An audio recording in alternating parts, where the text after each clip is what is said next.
Hello people, welcome to our channel where we talk about psychology based on the syllabus of NTA UGC NET. We are going to learn about the very interesting chapter learning. So let's learn something new together. अगर आप लोगों को याद होगा तो पिछले video में हम लोगों ने क्लासिकल कंडीशनिंग के पार्ट 1 के बारे में बात की थी, जो कि जिसमें कि हम लोगों ने कंडीशनिंग क्या होता है इसके सिंपल एंड बेसिक मीनिंग के बारे में बात किया था। तो अगर हम इस थ्योरी को समझना चाहें तो ये जो कंडीशनिंग वर्ड है इसे जानना बहुत ही ज़रूरी है, तभी ये पूरी तरह क्लियर होगी। तो इस वीडियो को देखने से पहले वो पिछली वीडियो ज़रूर देखें। तो आइए स्टार्ट करते हैं इस थ्योरी के मेन कॉन्सेप्ट के बारे में। इस थ्योरी में जो मेन बातें कही गई है उसके बारे में हम बात करेंगे। तो यहाँ पे पैवलव क्या कह रहे हैं? पैवलव कह रहे हैं कि जब कोई नेचुरल स्टिमुलस प्राणी या व्यक्ति के सामने उपस्थित किया जाता है तो क्या होता है, उसके प्रति एक नेचुरल रिस्पॉन्स उत्पन्न होता है। कोई भी वो नेचुरल स्टिमुलस हो, चाहे वो खाना हो या कोई भी चीज़ हो, तो जब वह प्राणी के सामने उपस्थित किया जाता है तो उससे क्या होता है, एक नेचुरल रिस्पॉन्स उत्पन्न होती है। अगर हम इसके एग्जाम्पल की बात करें तो हम क्या देखते हैं कि अगर कोई गर्म बर्तन हमारे हाथों को टच कर जाती है तो क्या होता है कि हम तुरंत ही अपना हाथ खींच लेते हैं। तो ये क्या हो रहा है, उस गर्म बर्तन के प्रति हम एक नेचुरल रिस्पॉन्स कर रहे हैं, जो कि एक सहज क्रिया जैसी है, जो कि हम खुद पे खुद करते हैं।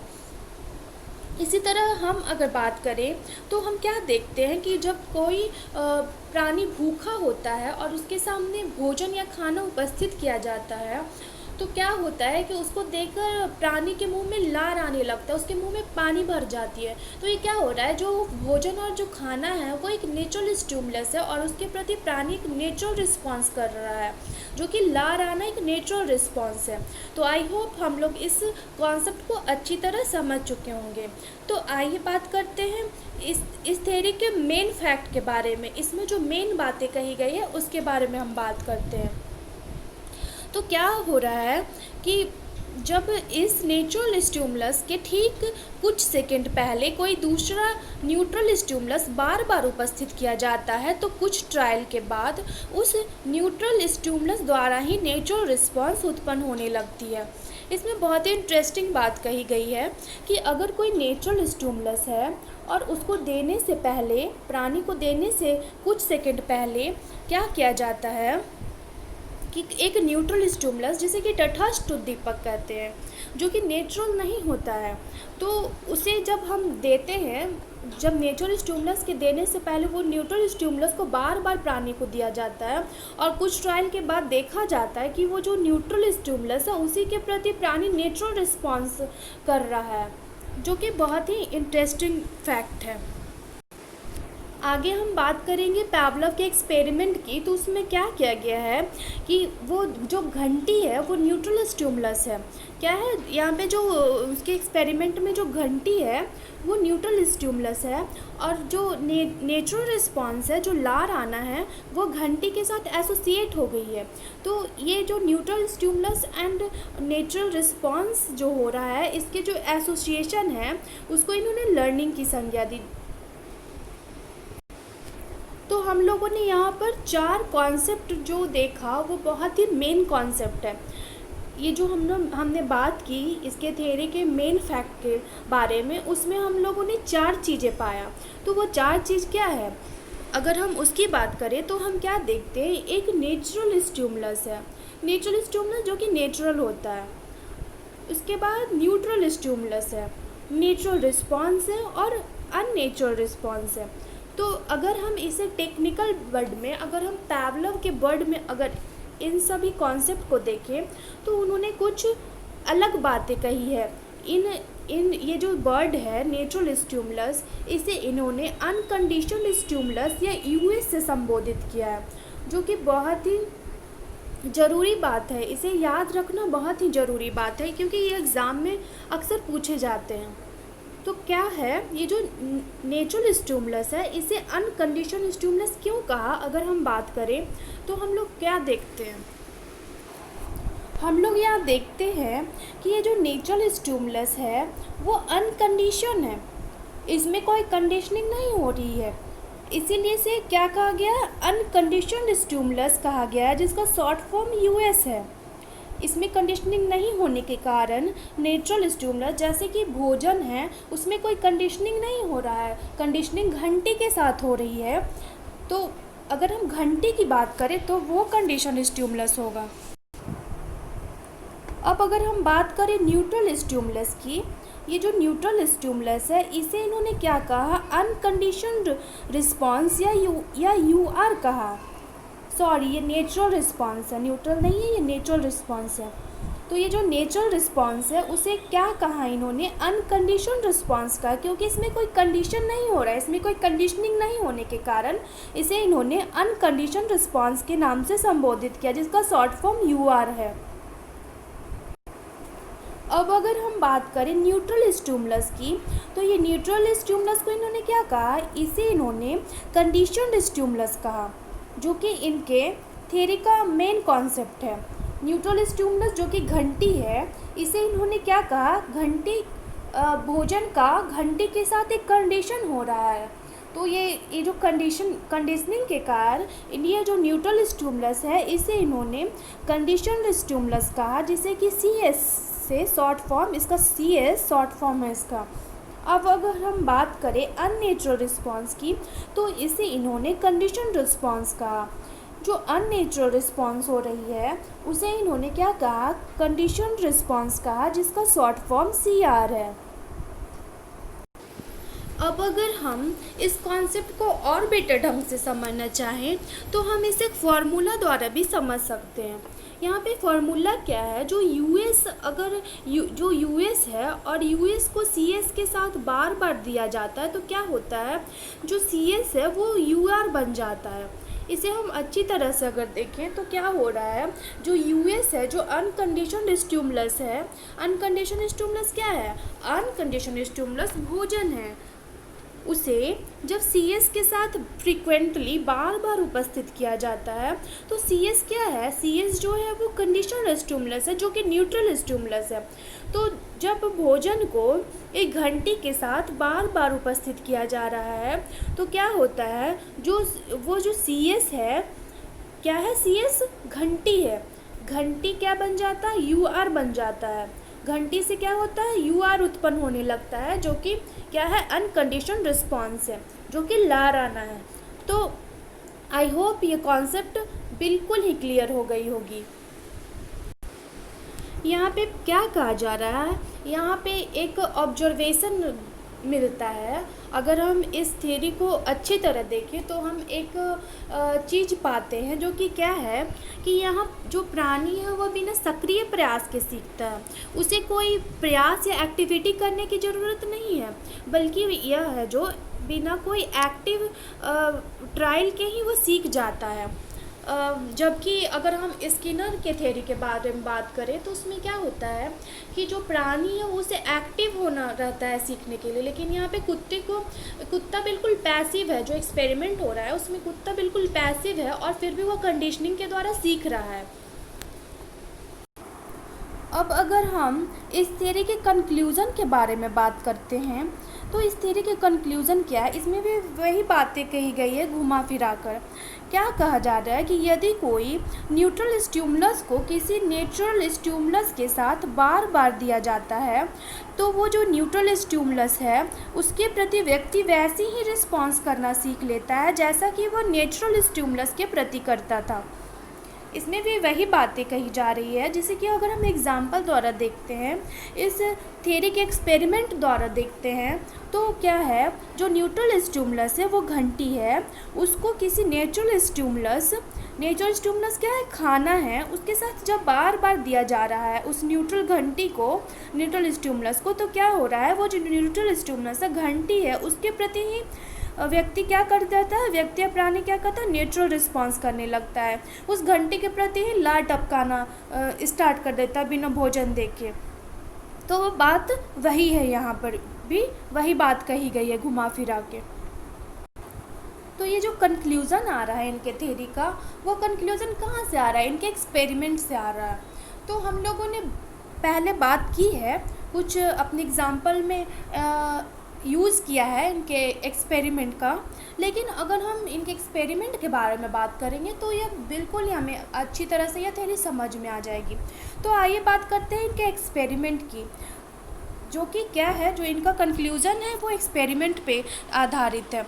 तो इनके एक्सपेरिमेंट के बारे में बात करना बहुत ही ज़रूरी है।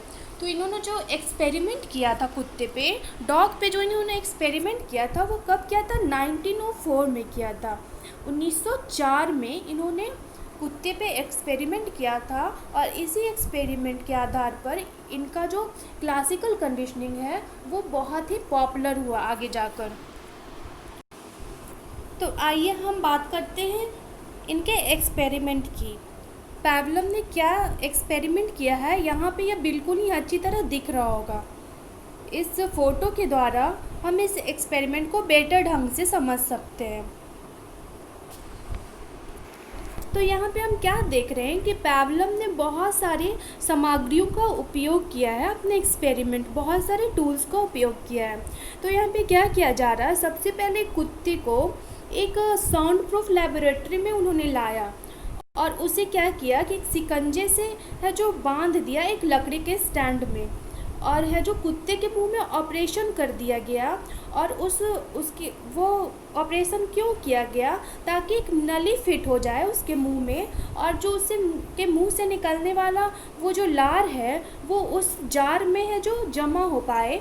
इसीलिए इन्होंने कुत्ते के जबड़े में ऑपरेशन कर दिया इस साउंड प्रूफ लेबोरेटरी में लाकर। उसके बाद क्या किया गया कि कुत्ते के सामने खाना दिया गया। तो वो क्या हो रहा है कि कुत्ता भूखा होने के कारण उसको खाने को देकर, उसे भोजन देकर उसके मुंह से लार आना स्टार्ट हो जाता है।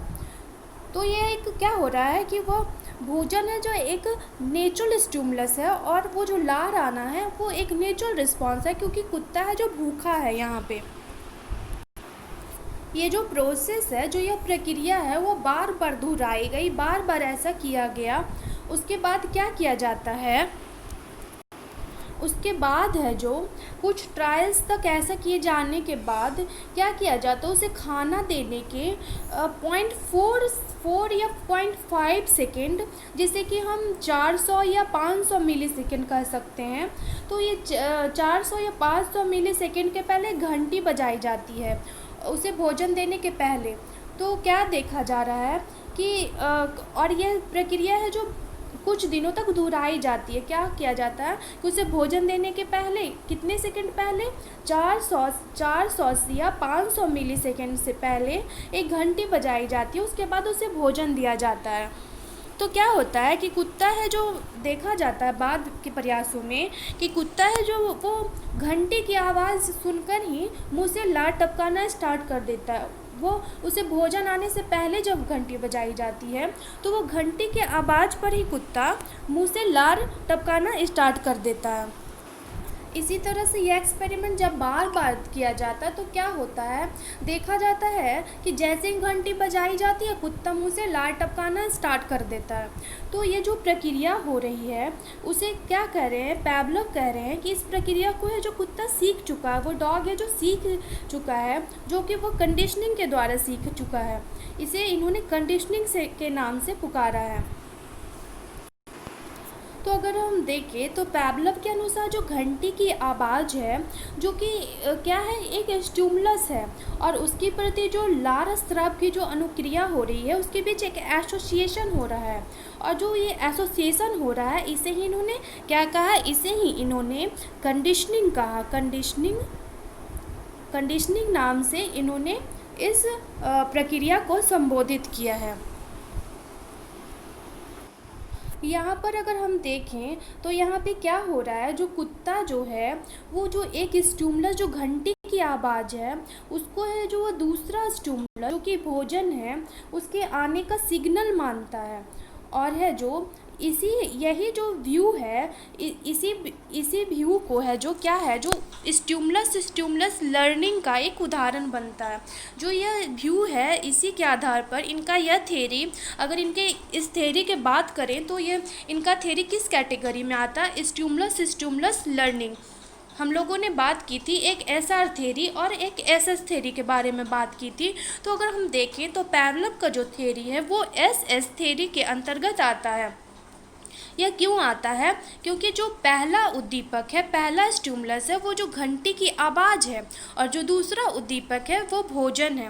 वो भोजन या खाना है जो दूसरा उद्दीपक है, और इसका एक सिग्नल मानता है। वो जो पहला उद्दीपक दूसरे उद्दीपक को एक सिग्नल के रूप में जाना जाता है यहाँ पे। अब अगर हम इनके एक्सपेरिमेंट के सेकेंड पार्ट के बारे में बात करें तो क्या किया कि यहाँ पे एक्सपेरिमेंट ख़त्म नहीं होता, बल्कि क्या होता है कि बहुत सारे प्रयासों के बाद, बहुत सारे ट्रायल्स के बाद एक है जो परीक्षण प्रयास किया जाता है, जिसमें क्या किया जाता है कि घंटी बजाने के बाद है जो कुत्ते को भोजन नहीं दिया जाता है। घंटी बजाई जाती है, ये ज़रूर होती है कि घंटी बजाई जाती है, लेकिन उसके बजाने के बाद कुत्ते को खाना नहीं दिया जाता है।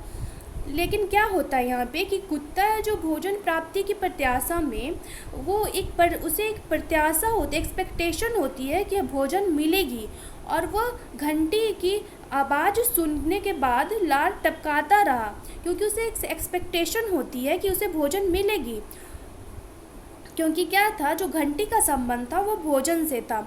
जब बार बार घंटी बजाने पर भोजन नहीं मिलता तो क्या होता, जो लार टपकाना बंद कर दिया।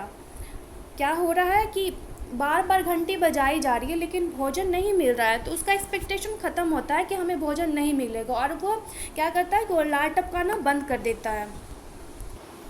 तो यहाँ पे हम क्या देख रहे हैं कि इस एक्सपेरिमेंट में जो नेचुरल स्टिमुलस है वो क्या है, भोजन जो है, वो खाना है जो, वो नेचुरल स्टिमुलस है, और उसके जो लार टपकता है कुत्ते द्वारा वो एक नेचुरल रिस्पॉन्स है। इस नेचुरल रिस्पॉन्स को उन्होंने क्या से संबोधित किया था, यूआर से संबोधित किया था। घंटी की आवाज़, घंटी की जो आवाज़ है वो एक न्यूट्रल स्टिमुलस या एक अस्वाभाविक स्टिमुलस है, जिसे क्या कहा, पेवलव ने सीएस कहा, कंडीशन स्टिमुलस कहा, और जो घंटी की आवाज़ पर लार टपकाने की जो प्रक्रिया है उसे सीआर कहा, जो कि कंडीशन रिस्पॉन्स है। तो इस प्रकार यहाँ पे बिल्कुल ही स्पष्ट हो चुका होगा कि जो वो स्वाभाविक प्रतिक्रिया, लार का संबंध, जो स्वाभाविक प्रतिक्रिया जो कि नेचुरल रिस्पॉन्स, जो लार है उसका संबंध पहले क्या था, स्वाभाविक या अनअनुकूलित उत्तेजना से था। क्या था, यूएस से था, जो कि भोजन था। लेकिन क्या होता, बाद में उसका संबंध न्यूट्रल यानी क्या था, न्यूट्रल यानी कंडीशनड स्टिमुलस, जो कि क्या था, घंटी था, उसके साथ स्थापित हो जाता है। तो जो यह प्रक्रिया है इसके द्वारा है जो स्वाभाविक प्रतिक्रिया अर्थात अनुकूलित अनुक्रिया, जिसे यूआर कहा गया है, अनकंडीशन रिस्पॉन्स कहा गया है, उसका संबंध है जो न्यूट्रल स्टिमुलस के साथ हो रहा है, जो कि सीएस है। तो इसे ही क्या कहा, इसे ही पेवलव ने क्लासिकल कंडीशनिंग के नाम से पुकारा है। तो आई होप यहाँ पे कॉन्सेप्ट बिल्कुल ही क्लियर हो चुकी होगी, बिकॉज यहाँ पे हम लोगों ने बहुत सारे एग्जाम्पल्स और इनके जो एक्सपेरिमेंट है सारे के बारे में बात कर चुकी है। लेकिन यहाँ पे थ्योरी है जो ख़त्म नहीं होती है, बल्कि इस थ्योरी में बहुत सारे और कॉन्सेप्ट हैं, और जो इसके जो मेन जो 4 कॉन्सेप्ट हैं, जिसे क्या कहा गया था, यूआर, यूएस, सीएस और सीआर। तो इसके बारे में ये क्या है, इसके बारे में हम आगे विस्तार से बात करेंगे, इसे अच्छी तरह हम समझेंगे। तो आज के लिए इतना ही। नेक्स्ट वीडियो में हम इसके और कॉन्सेप्ट के बारे में बात करेंगे। So thank you for watching. To learn more we will provide you more videos ahead. Thank you very much.